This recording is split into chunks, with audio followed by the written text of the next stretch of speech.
Assalamualaikum warahmatullahi wabarakatuh. Berjumpa kembali dengan catatan Syafiq Hasim. Keluhan tentang mutu dakwah kita yang rendah masih saja mengemuka ke permukaan. Tidak hanya berkaitan dengan konten-konten yang disampaikan di dalam dakwah, keluhan dijumpai juga dalam gaya pendakwah menyampaikan materinya dalam ceramahnya. Gaya pendakwah yang intimidatif dan menganggap bahwa materi dakwah dialah yang paling benar adalah gejala umum dalam dakwah kita sehari-hari. Baik dakwah itu langsung dilakukan di lapangan maupun dakwah melalui media sosial. Model dan gaya dakwah mengumpat dan menghardik menjadi gambaran aktivitas dakwah para mubalik kita sebagaimana gaya Nur Sugik. Terutama mereka ini adalah kalangan yang memiliki kecenderungan politik identitas. Yang penting bagi pendakwah model begini adalah menghardik lebih dulu. Karenanya tidak heran jika para mubalik yang caranya berdakwah seperti ini banyak yang berurusan dengan kasus hukum. Tidak hanya berurusan namun juga ada yang masuk penjara. Sayangnya sebagian kalangan dari kita memang tidak besar jumlahnya menganggap gaya dakwah seperti itulah yang disebut dengan dakwah. Jika ada dakwah yang retorikanya kelemar-kelemar, meskipun isinya bagus, karena tidak ada agitasi di dalamnya, mereka tidak menyebut kegiatan ini sebagai dakwah. Bahkan penyampai dakwah yang demikian ini mereka sebut sebagai bukan ulama. Pandangan sebagian masyarakat yang demikian tercipta karena atmosfer dakwah kita yang memang sudah lama dipenuhi oleh pemaksaan dan kebencian baik pada sesama muslim maupun pada non-muslim. Fenomena pendakwah kasar dan agitatif sebenarnya model dakwah yang tidak mencontoh pada model dakwah Rasulullah SAW. Bagaimana model dakwah Nabi Muhammad yang harus dijadikan sebagai pedoman menjalankan dakwah bagi para mubalik kita.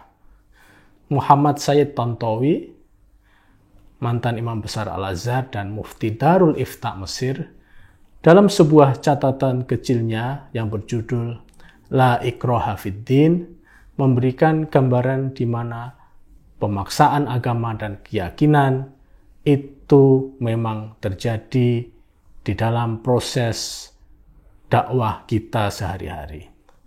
Rupanya fenomena seperti ini tidak hanya terjadi di Indonesia saja, namun juga terjadi di dunia Islam lainnya seperti Mesir dan negara-negara Timur Tengah. Pertama, Tontowi menyampaikan Al-Quran menyatakan bahwa pemaksaan untuk mengikuti sebuah keyakinan atau akidah tertentu tidak ada manfaatnya di dalam proses berdakwah. Beragama dan berkeyakinan itu masalah hati dan kecenderungan jiwa yang dibimbing oleh kebebasan. Menurut saya Tontowi, antara keyakinan dan pemaksaan itu merupakan dua hal yang bertentangan. Keduanya juga tidak bisa berkumpul. Al-ikrah wal-i'tiqad naqidhani la yajtami'ani. Demikian bahasa Arabnya. Karenanya jika ada orang yang memaksakan keyakinannya pada orang lain dengan mengancam misalnya kalau tidak menuruti maka akan masuk neraka jahanam atau masuk neraka yang lain, maka itu cara yang tidak dianjurkan oleh Islam. Tuhan sendiri tidak memaksa umat manusia untuk beriman sebagaimana ayat apabila Tuhanmu berkehendak maka seluruh orang di atas bumi ini akan beriman semuanya. Namun ini tidak Tuhan kehendaki, apalagi Tuhan paksakan. Sayyid Tontowi mengatakan jika tugas Rasul itu menyampaikan atau berdakwah, mengingatkan, tabsyir, membawa kabar gembira, dan juga memberi kabar yang tidak menggembirakan. Tidak ada cara dakwah Nabi yang memaksakan dan membelenggu untuk orang lain agar masuk Islam. Menurut Said Tontowi, syariah Islam itu menghindarkan ucapan, perbuatan, dan juga keyakinan yang datang karena adanya paksaan. Biarlah keyakinan itu datang pada seseorang karena pilihan bebas mereka, kesenangan mereka, dan juga karena penerimaan mereka. Jika saya kontraskan model dakwah Nabi Muhammad sebagaimana digambarkan oleh Said Tontowi dengan kenyataan dakwah kita di lapangan, maka prakteknya memang berbeda. Di lapangan kita di Indonesia dakwah tidak untuk memeluk orang, namun menjauhkan orang. Tidak untuk menyatukan orang atau umat, namun memisahkan. Tidak untuk memberikan pilihan kebebasan, namun memaksakan dan membelenggu. Lihat saja model dakwah yang dilakukan oleh Zakir Naik dari India misalnya. Dengan cara menyerang kitab suci agama lain, dia sebenarnya ingin memaksakan agar pengikut kitab suci agama lain mengikutinya. Cara dakwah yang demikian ini jelas tidak bisa dilakukan. Jangankan dakwah dengan orang yang berbeda keyakinan, dengan keluarga sendiri, seperti pada anak kita, tidak diperkenankan dengan cara memaksakan keyakinan kita kepada mereka. Di dalam sebuah sebab peristiwa yang menyebabkan ayat La ikraha fiddin, artinya tidak ada paksaan dalam beragama, dan seterusnya, terdapat cerita yang sangat menarik. Diceritakan ada seorang laki-laki dari Bani Salim bin Auf yang memiliki 2 anak. Keduanya tidak beragama Islam, dan si bapaknya tadi sudah masuk Islam. Lalu si bapak ini tanya ke Nabi Muhammad, apakah saya harus memaksa kedua anak saya untuk masuk Islam? Lalu turunlah ayat langsung dari Allah, La ikraha fiddin. Ayat ini jelas merupakan pesan yang inklusif bagi kita semua yang sering menjajakan agama dengan cara yang memaksa. Ruang media sosial kita penuh dengan konten-konten dakwah yang memaksa pihak lain. Hal ini bisa terjadi karena sebagian orang mengatakan bahwa dakwah itu jihad. Dakwah itu memang bagian dari perjuangan, makna jihad, namun dakwah tidak boleh dengan cara koersif atau memaksakan. Dakwah itu persuasi, karenanya masuk akal apabila dakwah tidak boleh dilaksanakan dengan cara-cara yang antagonistik. Tingginya polarisasi dan disintegrasi di dalam masyarakat kita, terutama masyarakat Muslim, itu disebabkan oleh kegagalan dakwah kita yang memakai model dan pendekatan jihad. Objek dakwah dianggap sebagai objek perang. Perbedaan keyakinan disikapi dengan penyerangan, bukan disikapi dengan pendekatan yang baik. Bagaimana satu sama lain tidak semakin memanas apabila psikologi dakwahnya adalah psikologi penaklukan. Jadi ungkapan-ungkapan yang ofensif di dalam corong dakwah ditujukan untuk menaklukkan keyakinan pihak lain. Hal yang paling konkret selain menyebabkan polarisasi, dakwah antagonistik tidak menyebabkan orang kita menjadi lebih maju dan sejahtera. Sebagai catatan, kita sekarang harus mulai mengubah model dakwah kita. Cara memaksa, menaklukkan, mengancam, dan lain sebagainya, itu sudah tidak sesuai dengan zamannya. Orang akan lari dengan cara seperti ini. Kenapa ada kecenderungan selama ini bahwa orang yang dulunya, katakanlah hidupnya berperilaku bertentangan dengan agama atau tidak tahu agama sama sekali, ketika kembali lagi ke agama, mereka langsung buru-buru ingin menjadikan diri mereka sebagai pendakwah agama, pemberi pengetahuan dan kebijakan pada diri orang lain, padahal mereka baru saja tahu soal agama. Para mu'alaf, mantan anak jalanan, preman atau apa sajalah, begitu masuk dan tahu sedikit tentang Islam, langsung ingin menggurui pihak lain. Tidak hanya menggurui, namun juga menyalah-nyalakan pihak lain. Mengapa mereka tidak mau mengendapkan diri dulu? Belajar yang lebih dalam, mempersiapkan dasar-dasar keilmuan Islam, melafalkan Al-Quran dan hadis Nabi dengan pelafalan yang benar, berdasarkan tajwid dan lain sebagainya. Baru berdakwah. Kenapa mereka selalu ingin terburu-buru, ingin tampil, ingin dipanggil ustadz? Akibatnya apa yang disampaikan seringkali jauh dari apa yang seharusnya diberikan oleh seorang pendakwah yang sejati. Apakah mereka ini malah tidak memperburuk kualitas dan citra Islam itu sendiri? Apakah mereka tidak takut mendapat penilaian jika kualitas para pendakwah Islam hanya begitu saja? Membaca dan melafalkan Al-Quran saja tidak fasih dan tidak lancar. Fenomena seperti inilah yang saya sebut dengan istilah ketidaksesuaian antara gairah keislaman dan kemampuan yang harus dipunyai oleh seorang mubaligh atau seorang pendakwah. Kemampuan tenaga mereka tidak diimbangi dengan kemampuan akal mereka. Apakah hal ini tidak membahayakan bagi Islam? Jelas.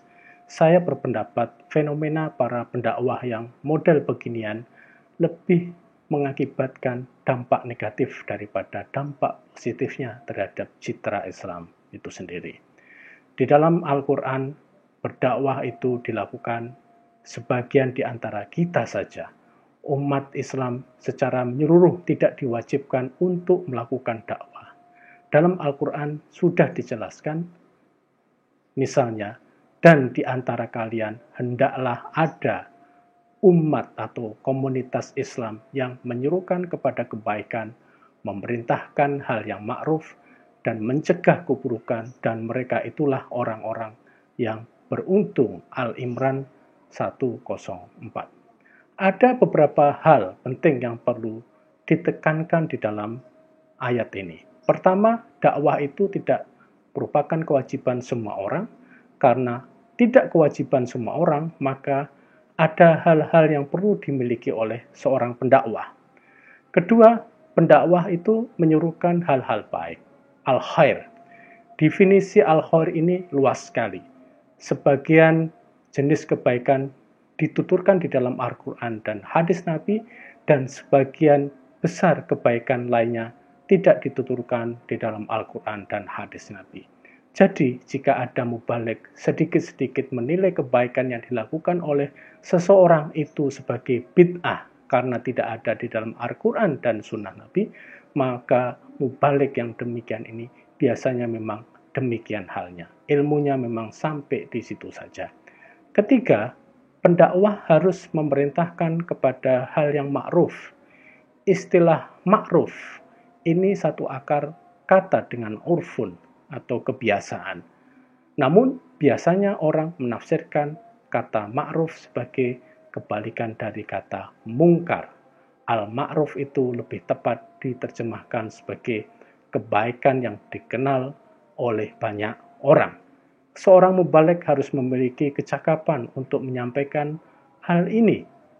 Keempat, pendakwah harus memiliki kemampuan untuk mencegah terjadinya hal yang mungkar. Sesuatu yang dianggap keluar dari jalur agama atau kebalikan dari al-ma'ruf tadi. Hal yang perlu diingat, melarang hal yang mungkar, jangan dengan cara yang mungkar pula. Misalnya, tidak menyertai dakwah dengan intimidasi, lisan maupun tindakan, kekerasan verbal maupun kekerasan fisik. Masih banyak hal lain yang harus dimiliki kualifikasinya oleh seorang pendakwah. Namun, seringkali pendakwah kita tidak membutuhkan untuk memiliki kualifikasi di atas. Anehnya, para audien mereka juga memaklumi saja, terutama kalau si pendakwah tadi menyebutkan mantan agama ini, mantan profesi itu, dan sebagainya. Kalau yang demikian terjadi, audien mereka bukan audien yang sehat dan bertanggung jawab, karena audien tidak boleh membiarkan kekonyolan-kekonyolan keagamaan yang mereka buat dengan mengatasnamakan dakwah. Siapapun yang berdakwah, baik itu mu'alaf, mantan preman, atau mantan apa saja, mereka tetap harus mengindahkan kapasitas mereka untuk berdakwah, terutama kapasitas ilmu. Ada yang mengatakan, masa mau dakwah saja dilarang? Jika ada yang mengingatkan tentang kandungan dakwah mereka, maka itu bukanlah larangan. Aktivitas dakwah sama sekali tidak dilarang. Namun jika konten dakwah itu tidak sesuai dengan keilmuan, maka konten yang tidak berlandaskan keilmuan itu jangan didakwahkan. Jangan menggunakan dakwah sebagai alasan untuk menyebarkan gagasan-gagasan dan bahan-bahan keagamaan yang tidak memiliki landasan pada disiplin ilmu tertentu di dalam Islam. Kalau memang si pendakwah belum sampai pada level ini, maka sebaiknya mereka menjadi objek dakwah saja, menjadi mustami' atau pendengar, menjadi pembelajar, menjadi pemerhati saja. Kalau makamnya masih pendengar atau mustami', ya jalani saja sebagai mustami' sembari belajar lebih dalam. Dalam dunia dakwah yang kita pikirkan, bukan hanya soal meningkatkan popularitas diri kita, namun juga harus memikirkan tentang peningkatan kecerdasan masyarakat yang membutuhkan dakwah dari kita. Jika ada dakwah yang tidak mencerdaskan, namun malah membodohkan, maka dakwah tersebut termasuk dalam kategori sesat menyesatkan. Dhallu fa'adhallu. Sayangnya, fenomena yang demikian masih saja terjadi di tengah-tengah kita. Karena betapa pentingnya dakwah di dalam kehidupan umat Islam, maka saya mendukung adanya lembaga yang melakukan pendidikan dan penilaian para pendakwah. Jika umat Islam ingin mengalami kemajuan, maka salah satu hal yang bisa dilakukan adalah mendapatkan materi dakwah yang mendukung pada kemajuan, bukan menanamkan hal-hal yang malah menyebabkan kita mengalami degradasi. Kita butuh lembaga yang menyeleksi bahwa tidak semua orang boleh berdakwah. Jangan karena artis lalu kita permisif memberi jalan mereka berdakwah, namun kandungan dakwahnya sangat ngawur. Seorang artis boleh berdakwah jika si artis tersebut memang memiliki kapasitas untuk berdakwah, ilmu berdakwah. Sebagai catatan, jika kita harus membiarkan fenomena dakwah asal-asalan sebagaimana yang sering kita lihat di TV, YouTube, dan lain sebagainya, maka kita tidak akan bisa mendapat kemajuan bagi umat Islam. Demikian. Wassalamualaikum warahmatullahi wabarakatuh.